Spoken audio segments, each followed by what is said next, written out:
I'm Adam. And I'm Sugar. And this is Where There's a Williams, There's a Way. Hey, Sugar, how you doing today? Chillin' like a villain, Adam.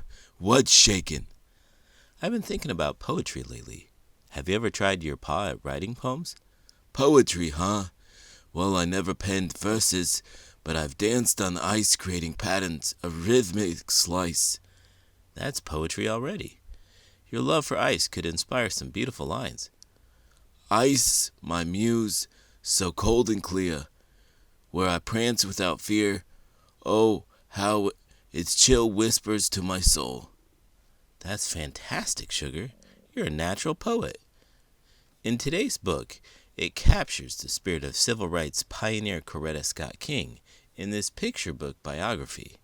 Let's get started.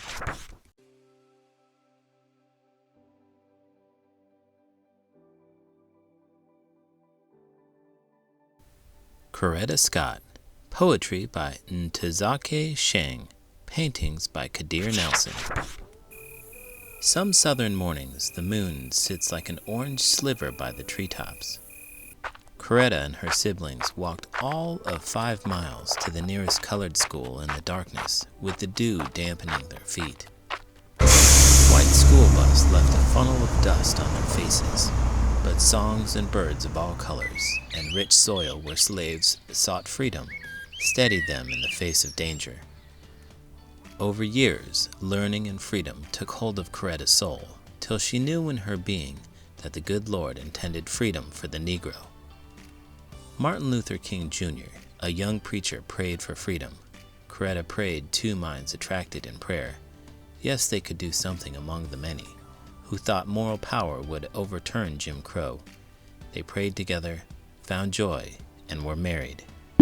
Can you imagine what it would be like to see another bus drive right by you as you waited for your bus?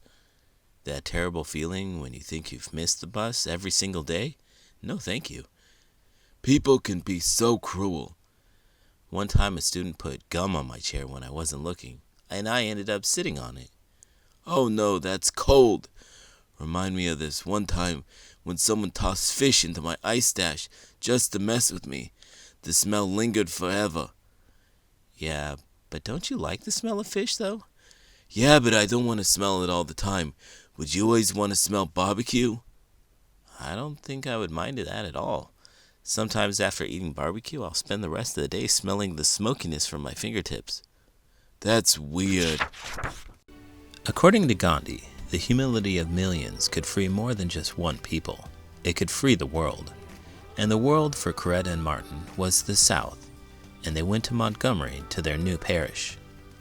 And the Montgomery bus boycott, just the beginning of a long journey. More boycotts and sit-ins for many more Negro students felt bound to do something. There were hundreds and thousands left behind. Negroes in shacks and the cotton fields, living in fear for their lives, while they dreamed about the North. Hundreds, then thousands, white and black, marched in Alabama, Carolina, Georgia, and Chicago. 250,000 at the March on Washington, peacefully singing, "We shall overcome," and singing to the words that would inspire a nation. Things nature never intended a child to see haunted them. Tragedy accompanies growth, no matter who we are, and the Negroes are no different. Remember that time you stood up for your class's outdoor playtime? Oh yeah, the great outdoor escapade. I believe in the importance of fresh air and play for my students, and I had to rally for that even when the weather got frosty. Totally get it. Ice is my jam, but everyone needs a change of scenery. And remember when I stood up for keeping the Arctic clean? Boy, that was a chilly debate. You're a real advocate for your home turf, Sugar. That reminds me of when I pushed for more art classes.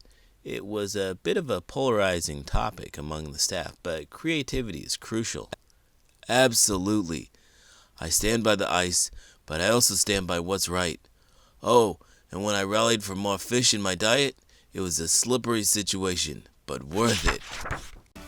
But fervor for the coming vote and equality pushed Coretta to a peace and wonderment of the Lord. Ain't gonna let nobody turn me round, turn me round. Ain't gonna let nobody turn me round, Gonna keep on a-walkin', keep on a-talkin', walkin' up to Freedom Land. Singin', always singin'. Coretta Scott King was born in Alabama on April 27, 1927. As a child, Coretta and her brother and sister walked 5 miles to the nearest school for Negroes, the term used at the time for black people. The bus carrying white children passed them each morning on the way to the white school. This division of the races is called segregation, and many states enforce segregation through Jim Crow laws. Growing up in a family of deep faith, Coretta often sang in church, her beautiful voice soaring. At Antioch College, Coretta became interested in the idea of civil rights, or the fair treatment of all people, black and white, as American citizens. She later went on to Boston University to study concert singing. In Boston, Coretta met a theology student, Martin Luther King Jr., who was also interested in civil rights. They were soon married. Martin introduced Coretta to the writings of Mahatma Gandhi, who believed that nonviolence was the true path to liberation for an oppressed people. One afternoon in Montgomery, Alabama, a black seamstress, Rosa Parks, refused to give up her seat on a bus to a white man. Rosa Parks was arrested, and the South was never the same. Martin organized the Montgomery bus boycott and awakened the whole nation to the injustices of segregation. Coretta and Martin were committed to nonviolent resistance. The hallmark of their teamwork was the March on Washington in 1963. They wanted to show the world that America was not the place it claimed to be, that everyone was not in fact free. Together, Coretta and Martin raised a family and worked tirelessly to further their vision. Coretta used her musical talents in a series of acclaimed freedom concerts that told the story of civil rights in the United States and also raised funds for the movement. In 1964 and 1965, Congress voted to approve laws that would make segregation illegal and enable blacks to vote. On April 4, 1968, Martin went to Memphis, Tennessee to support striking sanitation workers. Martin was on his motel balcony when a shot rang out. News of his assassination hit the streets, and cities all over the country went up in flames. Coretta was steadfast despite the violence. She left their 4 children in Atlanta and led the sanitation workers in a march. Until her death on January 30, 2006, Coretta spent her days speaking out for racial and economic justice and helping to build the King Center, a living memorial that provides programs to educate people about the philosophies of nonviolence. Her courage and vision are an inspiration to all. Ntozake Shange.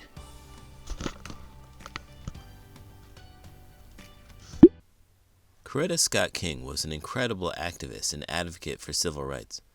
Wow, that's fascinating.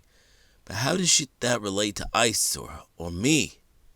Not directly related to ICE, but her work and legacy are as strong and influential as your love for ICE. She worked tirelessly to promote equality and justice for all. Impressive. She sounds as cool as ICE. Absolutely. Her dedication and courage make her an inspiration to many, just like how you inspire others with your love for ICE. Thanks for sharing, Adam. I might not be fighting for justice like Coretta Scott King, but I'll keep spreading joy with my ICE adventures. And if this video brought you joy, please give it a thumbs up and subscribe to the channel. I'm Adam. And I'm Sugar. And this is Where There's a Williams, There's a Way. Did you know Coretta Scott King received over 60 honorary doctorates and helped found and serve on many organizations, including the Black Leadership Forum and the Black Leadership Roundtable?